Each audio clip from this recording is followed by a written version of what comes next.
दोस्तों, आपने कई सारे बुद्धिमान गुरुओं और महान लोगों से यह सुना होगा कि शब्दों में बड़ी ताकत है। वह कहते हैं, शब्दों में इतनी ताकत है कि वह हमारे जीवन का रूप बदल देने में सक्षम है। पर जब हम और आप यह सुनते हैं तो हमारे मन में एक सवाल उठता है कि क्या यह सच है? क्या सिर्फ बातों से हम अपने और दूसरों के जीवन में परिवर्तन ला सकते हैं? जबकि हकीकत में तो कहा जाता है कि सिर्फ बातों से कुछ भी नहीं होता। भगवान भी उसी की मदद करते हैं। जो लोग कुछ कर दिखाने में यकीन रखते हैं तो सिर्फ शब्दों से बदलाव कैसे आएगा? तो अब इस हालत में हम किसकी सुने? हम क्या करें? क्या हम बातों और शब्दों पर ध्यान देना छोड़ दें और सिर्फ कर्मों पर ध्यान दें? या कहीं ना कहीं बातें और शब्दों का भी कुछ महत्व है? अगर आप भी अपने जीवन में कभी ना कभी इस द्विविधा में फंसे हैं तो आज की यह वीडियो आपके लिए बनी है। आज हम जानेंगे कि शब्दों का हमारे जीवन में कितना बड़ा किरदार है और क्या वह सच में हमारे जीवन का रंग रूप बदल सकते हैं या नहीं। तो चलिए शब्दों की दुनिया में साहसी यात्रा पर निकले और जानें कैसे शब्दों का जादू हमें अपनी ओर खींचता है और हमें बांधता है, और कैसे केवल शब्दों से हमारा पूरा जीवन एक नया रूप ले सकता है। क्योंकि हमारी बातें एक इंसान को बना भी सकती हैं और बिगाड़ भी सकती हैं। दोस्तों, लेकिन कहानी शुरू करने से पहले मेरी एक छोटी सी रिक्वेस्ट है आपसे। कृपया इस वीडियो को लाइक कर दें। आपका यह लाइक हमें प्रोत्साहन देता है। तो चलिए आज हम यही बातें एक कहानी के माध्यम से समझते हैं। दोस्तों, एक नगर में एक महान बौद्ध भिक्षु रहा करते थे। वह बहुत ज्ञानी थे और बहुत ही शांत स्वभाव के थे, और उनकी यह बात ही उनकी विशेषता भी थी। एक बार की बात है, बौद्ध भिक्षु नगरवासियों को उपदेश दे रहे थे। बौद्ध भिक्षु कह रहे थे कि शब्दों में जीवन बदलने की शक्ति होती है। अपने शब्दों से जीवन बदलो। हम जो भी शब्द अपने लिए या दूसरों के लिए कहते हैं या जो भी बातें करते हैं उस पर हमें ध्यान देना चाहिए। इतना कहकर बौद्ध भिक्षु ने अपना उपदेश समाप्त किया और वहां से चले गए। एक दिन वह बौद्ध भिक्षु एक मार्ग से होकर गुजर रहे थे। उसी मार्ग से एक युवक होकर गुजर रहा था। उस युवक ने जब उन बौद्ध भिक्षु को देखा तो वह जोर जोर से हंसने लगा और कहने लगा, अरे साधु महाराज, आप तो ढोंगी हैं। आपके उपदेशों में यह कहने से कि शब्दों में बड़ी ताकत है, आपकी बात सत्य नहीं हो जाएगी। ये सब सिर्फ बातें हैं। भला ऐसा कैसे हो सकता है कि शब्दों से हमारा जीवन बदल सकता है? उस युवक की सारी बातें उन भिक्षुओं ने ध्यानपूर्वक सुनी और उसके बाद वह मुस्कुराते हुए उस युवक से कहते हैं, बेटा, नाम से ही तो यह दुनिया प्रकट हुई है, और अच्छे शब्दों के पीछे भी नाद ही होता है जो पूरा जीवन बदल देता है। वह बौद्ध भिक्षु उस युवक से कहते हैं, देखो, मैं तुम्हें अपने अनुभव से बता रहा हूं, लेकिन फिर भी तुम्हें यकीन न हो तो तुम इसे खुद आजमा कर देख सकते हो। उन बौद्ध भिक्षु की यह बात सुनकर युवक थोड़ा सा गंभीर हो गया। उसने काफी देर सोच विचार किया और उसके बाद उन बौद्ध भिक्षु से कहता है, हे गुरुवर, अगर ऐसी बात है तो आप मेरे साथ चलिए। मेरा छोटा भाई है जिसकी उम्र करीब 25 वर्ष है और उसे न जाने क्या हुआ है। वह करीब 3 वर्षों से कुछ भी नहीं करता, बस लेटा रहता है। दिन भर वह कुछ न कुछ सोचता रहता है। उसकी यह हालत देखकर हम सब बहुत परेशान हैं। माता पिता भी बहुत चिंतित रहते हैं। हम सब ने कई तरीके अपनाए, कई योजनाएं अपनाई, लेकिन कुछ भी काम नहीं आया। हमने कई बार उससे बात करने तक की कोशिश की, लेकिन वह हमसे कुछ भी नहीं कहता।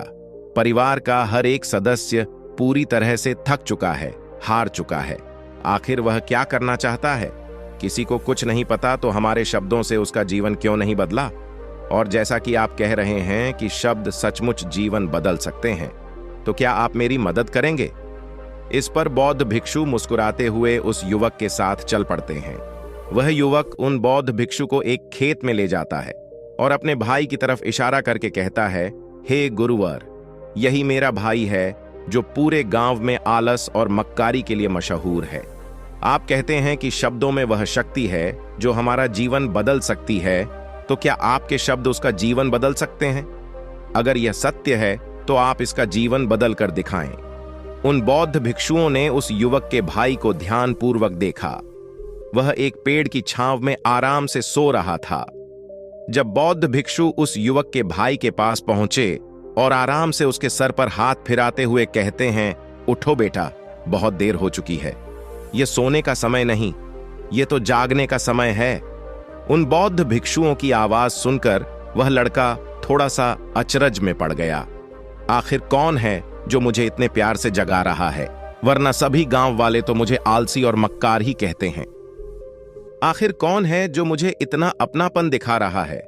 उसने आंखें खोली और आंखें मलते हुए उसने पूछा, हे गुरुवर, आप कौन हैं और यहां क्यों आए हैं? इस पर बौद्ध भिक्षु उस युवक से कहते हैं, बेटा, यह प्रश्न तो मैं तुमसे करना चाहता हूं। तुम कौन हो, यही तो तुम्हें जानने की आवश्यकता है। उन बौद्ध भिक्षुओं की बात सुनकर वह लड़का जोर से हंस पड़ता है और कहता है, हे गुरुवर, यदि आपको मेरे बारे में जानना है तो जाइए और गांव के किसी भी सदस्य से पूछ लीजिए। आपको पता चल जाएगा कि मैं कौन हूं। आपसे हर कोई यही कहेगा कि वह तो आलसी है, मक्कार है, तरह तरह के ताने सुनाएंगे, तरह तरह की बातें कहेंगे। इससे आपको यह जरूर यकीन हो जाएगा और आपको यह पता भी चल जाएगा कि मैं कौन हूं। तभी बौद्ध भिक्षु मुस्कुराते हुए उस लड़के से कहते हैं, सबसे पहले मेरी यह बात सुन लो।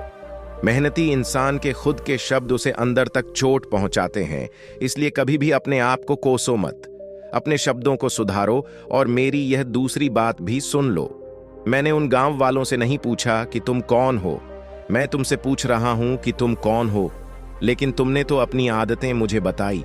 आलस तुम्हारी पहचान नहीं, तुम्हारी आदत हो सकती है, और इंसान नहीं, उनकी आदतें खराब होती हैं। इसलिए बेटा, तुम आलसी और मक्कार नहीं हो, यह तो तुम्हारी आदत है। बस इतनी सी बात है जो गांव वाले नहीं समझ सकते। ये सारी बातें सुनकर वह लड़का थोड़ा सा आश्चर्यचकित रह गया, क्योंकि गांव वाले हमेशा उसे मक्कार, आलसी और तरह तरह के ताने ही सुनाया करते थे। उन बौद्ध भिक्षुओं की यह बात सुनकर उस लड़के की आंखों में आंसू आ गए। वह तुरंत ही दोनों हाथ जोड़कर उन बौद्ध भिक्षु के चरणों में गिर पड़ा और उनसे कहने लगा, आप सत्य कहते हैं, यह मेरी आदत ही है और मैं इस आदत से बहुत परेशान हूं। मैंने बहुत कोशिशें भी की, लाख उपाय किए, लेकिन मैं अपनी इस आदत से छुटकारा न पा सका। इन आदतों से बाहर आना बहुत कठिन है। मैंने कई बार आलस छोड़ने का प्रयास तक किया, पूरी कोशिश भी की, लेकिन कोई लाभ नहीं हुआ। मैं जब भी कोई कार्य करने की कोशिश करता हूं तो पता नहीं क्यों मेरा मन कहीं और भागने लगता है। मेरा दिमाग किसी और दिशा में काम करने लगता है और मैं उस काम पर ध्यान ही नहीं दे पाता। मैं क्या करूं, कैसे करूं, मुझे कुछ भी समझ नहीं आता। जब भी मैं किताबें पढ़ने की कोशिश करता हूं तो मुझे नींद आने लगती है। मन में एक अजीब सा दर्द महसूस होता है। ऐसा लगता है कि मेरा जीवन यूं ही व्यर्थ जा रहा है, और जब मैं इस दर्द को बर्दाश्त नहीं कर पाता तो मैं सो जाता हूं, ताकि जब मैं उठूं तो मुझे दर्द न महसूस हो। और अब तो मुझे यह भी यकीन हो चुका है कि मैं इन आदतों से नहीं निकल सकता। ये आदतें मुझे नहीं छोड़ने वाली। इस पर बौद्ध भिक्षु उस लड़के से कहते हैं, बेटा, यदि तुम इस आलस की आदत को छोड़ना चाहते हो तो मैं तुम्हें एक सही उपाय बता सकता हूं, लेकिन उसके लिए तुम्हें कल सुबह मुझे मिलना होगा, तभी वह तरीका मैं तुम्हें बताऊंगा। यदि तुम उस तरीके को सीखना चाहते हो तो कल सुबह मेरे पास चले आना। इतना कहकर बौद्ध भिक्षु वहां से चले गए, लेकिन उन बौद्ध भिक्षु की सारी बातें उस लड़के के कानों में गूंज रही थीं। वह यह समझ नहीं पा रहा था कि आखिर वह बौद्ध भिक्षु उसे कौन सा मार्ग दिखाने वाले हैं। वह ऐसा कौन सा उपाय बता देंगे जिससे उसके जीवन से आलस्य हमेशा हमेशा के लिए खत्म हो जाएगा। देखते ही देखते रात हो गई। रात भर वह अपने बिस्तर पर करवट लेता रहा और उन बौद्ध भिक्षु की बातों के बारे में सोचता रहा। इसी प्रकार देखते ही देखते सुबह हो गई और वह लड़का उन बौद्ध भिक्षुओं के पास जा पहुंचा। वह लड़का उन बौद्ध भिक्षु को प्रणाम करता है और कहता है, गुरुवर, जैसा कि आपने कहा था, लीजिए मैं आ गया। अब मुझे वह मार्ग बता दीजिए जिसे मैं अपने जीवन से इस आलस्य को निकाल सकता हूं। तभी बौद्ध भिक्षु उस लड़के से कहते हैं, बेटा, जब भी तुम्हारा मन दुविधा में हो, तुम निर्णय न ले पा रहे हो और तुम्हारे मन में तरह तरह के प्रश्न उठ रहे हो कि मैं क्या करूं, कैसे करूं, इस कार्य को पूर्ण कैसे करूं, ये सब कैसे होगा, तब तुम वास्तविकता में अपने अतीत से सोच रहे हो कि पिछली बार तुम्हारे ऐसा करने पर क्या हुआ, या अतीत में तुमसे लोगों ने क्या कहा था। तो आज से कभी भी अपने अतीत से नहीं बल्कि भविष्य से सोचो। इस पर लड़का कहता है, भविष्य से वह भला कैसे? तभी बौद्ध भिक्षु उस लड़के से कहते हैं, मान लो कि तुम्हें आज किसी भी चीज की कमी नहीं है। तुम्हारे पास वह हर चीज है जो तुम चाहते हो, वह सारी सुख सुविधाएं हैं। तो अब बताओ, तुम अपना जीवन कैसे व्यतीत करना चाहोगी? उन बौद्ध भिक्षु की यह बात सुनकर वह लड़का कुछ देर के लिए सोच में पड़ गया, क्योंकि आज तक उसने सभी गांव वालों के केवल ताने ही सुने थे। किसी ने भी आज तक उसके जीवन के बारे में उससे ऐसी बात नहीं की थी, और वह गुरुवार उसे आने वाले भविष्य के बारे में उससे बातें कर रहे थे। उन बौद्ध भिक्षु की यह बात सुनकर वह लड़का खुद से प्रश्न करने लग गया कि अगर मेरे पास सब कुछ होगा, धन की कोई कमी नहीं होगी और सारी सुख सुविधाएं होंगी, तो मैं अपना जीवन कैसे व्यतीत करूंगा? कुछ देर सोच विचार करने के बाद वह उन बौद्ध भिक्षु से कहता है, गुरुवर, मैं यह दुनिया घूमना चाहूंगा, पहाड़ों पर चढ़ना चाहूंगा, समुद्र की रेत पर चलना चाहूंगा, और मैं एक बहुत बड़ा व्यापारी बनना चाहूंगा। तभी अचानक उस लड़के का ध्यान टूट गया और वह उन बौद्ध भिक्षु से कहता है, परंतु हे गुरुवर, यह सब कैसे संभव होगा? केवल मेरी मात्र सोच लेने से तो यह सब पूरा नहीं होने वाला। उसके ऐसा कहते ही उसके अतीत में बीती हुई सारी घटनाएं उसकी आंखों के सामने से गुजरने लगीं और वह एक बार फिर से निराश होने लगा। और अब वह यह सोचने लगा कि मेरे पास तो पैसे ही नहीं हैं, तो मैं भला व्यापार कैसे कर सकता हूं? न ही मेरे पास व्यापार का कोई अनुभव है। ऐसी स्थिति में मैं भला यहां से कैसे निकल सकता हूं? उस लड़के के इस प्रश्न का जवाब देते हुए वह बौद्ध भिक्षु उस लड़के से कहते हैं, भंते, हर रात में सोने से पहले तुम हर दिन अपना लक्ष्य एक कागज पर लिखो और सुबह उठकर सबसे पहले उस लक्ष्य को देखो और सोचो कि उस लक्ष्य को पाने के लिए तुम आज क्या कर सकते हो, और जो भी तुमने उस कागज पर लिखा होगा उस कार्य को उसी दिन पूरा करने की हर मुमकिन कोशिश करो। इस पर वह लड़का कहता है, ठीक है, आप सच कह रहे हैं, लेकिन जब मैं बहुत सोचने लगता हूं तो मेरा मन बेचैन होने लगता है और मन में तरह तरह के विचार उठने लगते हैं, और इन विचारों को शांत करने के लिए मैं सो जाता हूं ताकि वह विचार मुझे परेशान न कर पाए। उस लड़के की इस समस्या का समाधान करते हुए वह बौद्ध भिक्षु उस लड़के से कहते हैं, बेटा, अंतर्मन की चाल को पकड़ो और शब्दों की मदद से नया भविष्य बनाओ। तभी लड़का कहता है, हे गुरुवर, आप क्या कहना चाहते हैं? मैं आपकी बात समझ नहीं पा रहा। इस पर बौद्ध भिक्षु मुस्कुराते हुए कहते हैं, बेटा, कैसे होगा? यह जो सवाल है, यह सवाल नहीं बल्कि एक डर है जो तुम्हारे अंतर्मन में बैठा हुआ है, जो तुम्हें अगला कदम लेने से रोक रहा है, तुम्हें कदम आगे बढ़ाने से रोक रहा है। यदि तुम वास्तविकता देखो तो किसी को भी नहीं पता होता कि वह कार्य कैसे होगा, लेकिन एक इंसान जब दृढ़ निश्चय कर लेता है तो वह अपने उद्देश्य को सामने रखकर लगातार प्रयास करता रहता है और वह अपनी सफलता प्राप्त कर ही लेता है।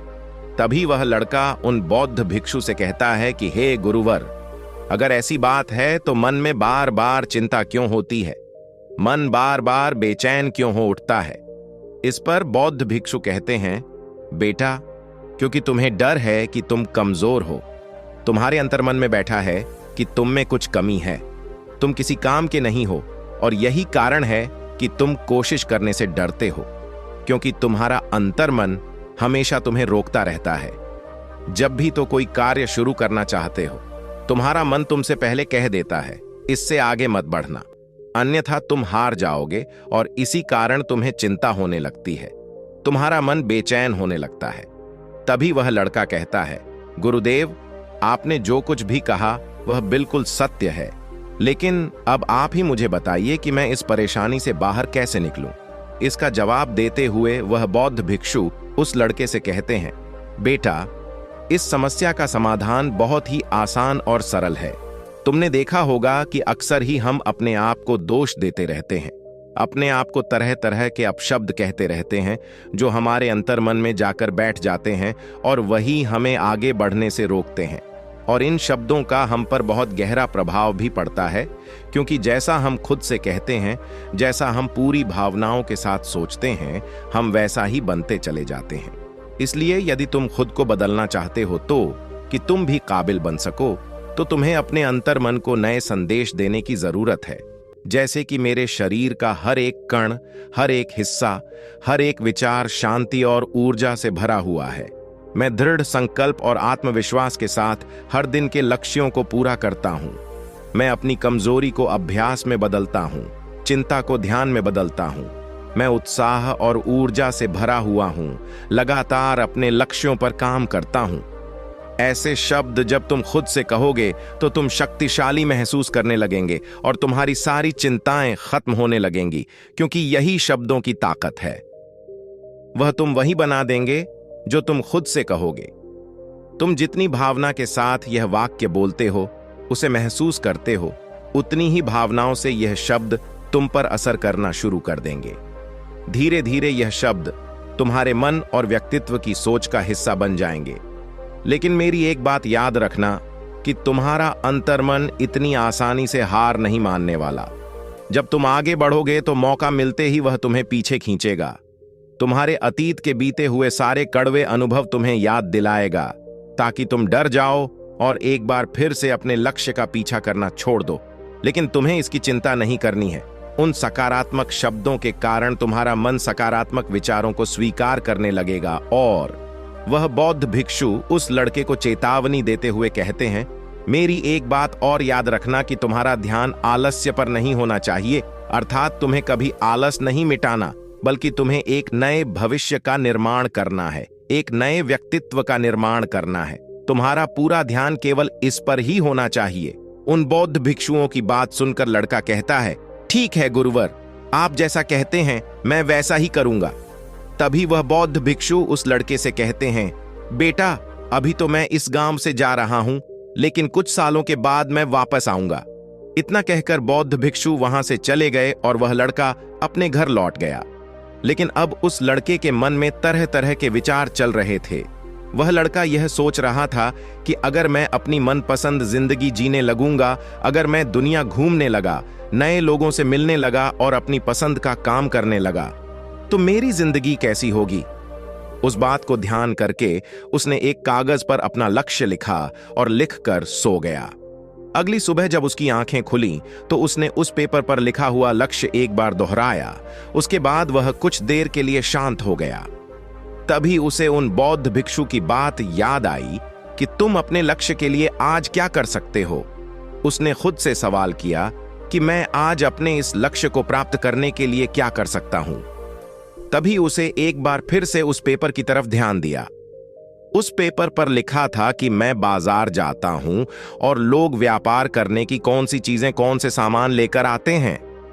मैं उन चीजों को देखता, उन चीजों को पता करता और पढ़ने के बाद तुरंत ही बाजार चला गया। वह अलग अलग दुकानों पर बैठा उन्हें देखा, लेकिन उसे कुछ समझ नहीं आ रहा था, क्योंकि लोग अलग अलग व्यापार कर रहे थे, अलग अलग तरह की चीजें और सामान ले रहे थे और किसी ने उसकी कोई मदद नहीं की। वह बहुत उदास हो गया और निराश होकर वापस घर लौट आया। तभी उस लड़के को उन बौद्ध भिक्षु की एक और बात याद आई। शब्दों में बहुत ताकत है और शब्द हमारा जीवन बदल सकते हैं। उसे वह सकारात्मक विचार याद आए। वह उन्हें सुबह शाम दोहराने लगा और अब से वह हर दिन ऐसा ही करता। देखते ही देखते 1 महीना बीत चुका था, लेकिन अब तक उसके जीवन में कोई बदलाव नहीं आया था। अब वह लड़का यह सोचकर निराश होने लगा था कि उसके जीवन में तो कुछ भी परिवर्तन नहीं हो रहा। लेकिन 1 महीने के बाद उसे महसूस हो रहा था कि वह पहले से अच्छा महसूस कर रहा है। उसका दिमाग अब अच्छी तरह से सोच पा रहा है। वह पहले से ज्यादा चलने फिरने लगा है। धीरे धीरे उसे समझ में आने लगा कि जो लोग आगे बढ़ते हैं, महान काम करते हैं, उनकी सोच में कितना अंतर होता है। वे लोग हमेशा शक्तिशाली विचार सोचते हैं। दूसरों की छोटी सोच और डर से वह कभी प्रभावित नहीं होते। जब भी उनके सामने कोई मुश्किल आन पड़ती है तो वह घबराते नहीं, बल्कि उस समस्या का समाधान निकालते हैं। इस समस्या के समाधान पर ध्यान केंद्रित करते हैं और न ही वह कभी किसी का इंतजार करते हैं। वह केवल खुद पर विश्वास करते हैं और तुरंत ही कदम आगे बढ़ाते हैं। जब उस लड़के को ये सारी बातें समझ में आने लगी तो उसने भी धीरे धीरे अपने कदम आगे बढ़ाने शुरू किए। उसने बिल्कुल वैसा ही व्यवहार करना शुरू किया। अब से वह कभी खाली नहीं बैठता था। जब भी उसका मन करता वह बाजार जाता और लोगों के बारे में जानता समझता कि वह किस प्रकार व्यापार कर रहे, कौन से चीजें खरीद रहे हैं और किन चीजों पर उन्हें लाभ हो रहा है। और जब उसका मन करता तो अपने पिता की मदद भी करता था। वह अपने पिता के साथ मंडी में जाता, वहां पर जाकर मोल भाव करता, हमेशा कुछ न कुछ सीखने में ही जुटा रहता है। तभी एक दिन गांव में एक मसाले का व्यापारी आया। उसे कुछ पढ़े लिखे नौजवानों की जरूरत थी जो माल की गिनती कर सके और हिसाब रखने का काम कर सके। वह लड़का अपने लक्ष्य को जानता था कि उसे क्या पाना है। उसे समझ में आ गया था कि इस काम से उसे बहुत कुछ सीखने को मिलेगा। बेहिचक उस सेठ के पास पहुंच गया। वह जानता था कि उसे उस काम के बहुत कम पैसे मिलेंगे, लेकिन फिर भी वह उस काम को करने के लिए तैयार था। अब उस लड़के की सोच पूरी तरह से बदल चुकी थी। अब वह बाकी लोगों की तरह नहीं सोचता था, बहुत ईमानदार और समझदारी से काम करता था। देखते ही देखते करीब 3 महीने बीत गए और अब व्यापारी यह समझ चुका था कि नौजवान बहुत ही समझदार है और वह उसे व्यापार में बहुत मदद करता है। इसलिए उस मसाले के व्यापारी ने उस लड़के को अपना सहायक बना लिया। उस व्यापारी ने देखा कि इस लड़के की दिनचर्या सबसे अलग है। ये हर दिन पढ़ता है, लिखता है, सुबह उठकर ध्यान करता है, नई चीजें सीखता है, परेशानी आई तो भी विचलित नहीं होता। ये सबसे सम्मान से बात करता है, सबका आदर करता है। देखते ही देखते 1 साल बीत चुके थे और अब तो व्यापारी उस नौजवान से बहुत खुश था। उसने धीरे धीरे उस नौजवान को व्यापार के सारे गुण सिखा दिए और देखते ही देखते वह लड़का अब एक छोटा सा व्यापारी बन चुका था। और जब उस लड़के के अंदर व्यापार की समझ आ गई तो उसने जड़ी बूटियों का व्यापार शुरू कर दिया और देखते ही देखते केवल कुछ ही वर्षों में उस नगर का सबसे बड़ा व्यापारी बन गया। लोग उसे सबसे बड़े व्यापारी के नाम से जानने लगे। उसकी नाम दूर दूर तक फैलने लगा। करीब 5 वर्षों बाद जब वह वापस अपने घर लौटा तो लोग बहुत हैरान थे। उसे देखकर लोग बहुत अचंभित थे। उसके सारे जानने वालों ने उस लड़के से पूछा, तुम इतना कैसे बदल गए? तब उसने कहा, उन गुरु ने सच ही कहा था, शब्दों से हम जीवन बदल सकते हैं। वैसे आपने आज के इस वीडियो से क्या सीखा हो, मुझे आप कमेंट में जरूर बताइएगा। इसी के साथ में उम्मीद है कि आपको आज की यह वीडियो जरूर पसंद आई होगी। तो इस वीडियो को लाइक और अपने दोस्तों के साथ शेयर भी जरूर कीजिएगा और हमें ऐसे ही सपोर्ट करने के लिए चैनल को सब्सक्राइब जरूर दबा दीजिएगा। तो चलिए फिर मिलते हैं अगली वीडियो में। तब तक के लिए अपना ख्याल रखें। धन्यवाद और नमो बुद्धाय।